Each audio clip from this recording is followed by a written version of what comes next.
थलपति विजय, जिसने स्क्रीनों पर लाखों दिल जीते हैं, उसने अब बैलेट बॉक्स पे भी जीत दर्ज कर ली है। पहले ही चुनाव में 108 सीटें जीतकर उन्होंने ये बता दिया है कि तमिलनाडु के पॉलिटिक्स में उनकी एंट्री हो चुकी है, वो भी सीएम बनकर।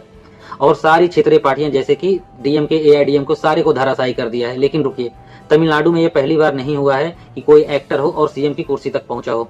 पूरी कहानी सुनो, वरना आप सबसे बड़ा ट्विस्ट मिस कर दोगे। तो हाँ दोस्तों, आपने सही सुना, थलपति विजय साउथ के सबसे बड़े सुपरस्टार हैं और उनकी पार्टी का नाम है टीवीके। उन्होंने हाल के जो चुनाव हुआ है 2026 में जो चुनाव हुआ, उसमें उन्होंने 108 सीटें जीत दर्ज कर ली है और यहाँ पे सीएम की कुर्सी के लिए सबसे बड़ा दावेदार बन के उभरे हैं। वही दूसरी तरफ देखो, सत्ताधारी के जो डीएमके थे, जिनका पार्टी चीफ थे एमके स्टैलिन, उन्होंने सिर्फ 59 सीटें जीते हैं और एआईडीएमके था जो 47 सीटों पर निपट गई है। यानी एक नई पार्टी, एक एक्टर और पहले ही चुनाव में 108 सीटें, ये कोई छोटी बात नहीं है। और सबसे बड़ी बात, विजय खुद। लेकिन दोस्तों, जैसा मैंने कहा था, तमिलनाडु में यह पहली बार नहीं हुआ है। पहले बात करते हैं एमजी रामाचंद्रन यानी एमजीआर की। एमजीआर साउथ का वो नाम है जिन्हें भगवानों की तरह पूजा जाता था। फिल्म में वो हमेशा हीरो की तरह होते थे, गरीबों की आवाज, बुराई का नाश करने वाले, और लोगों ने उनका वही इमेज रियल लाइफ में भी मान लिया। 1977 में एमजीआर ने एआईडीएम की पार्टी बनाई और सीधे तमिलनाडु के चीफ मिनिस्टर बन गए। 1977 से 1987 तक पूरे 10 साल वो सीएम रहे और स्क्रीन का हीरो असल जिंदगी में भी हीरो बन गया। उसके बाद उन्होंने जयललिता, जो एमजीआर की लीडिंग लेडी होती थी फिल्मों में, बाद में उनकी पॉलिटिकल सक्सेसर बनी। और जयललिता ने पहली बार सीएम कब बनी? 1991 में सीएम की कुर्सी संभाली।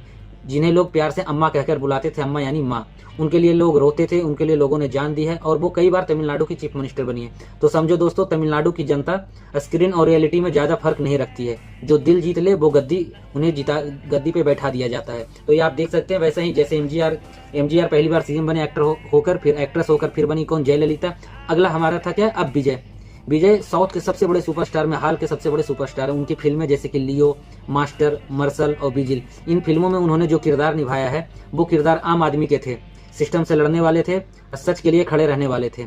2024 में उन्होंने एक्टिंग छोड़ दी, उन्होंने फिल्म से संन्यास ले लिया और पूरी तरह अपनी पार्टी बनाई जिसका नाम था टीवीके। लोगों ने कहा एक्टर है, पॉलिटिक्स में क्या करेगा।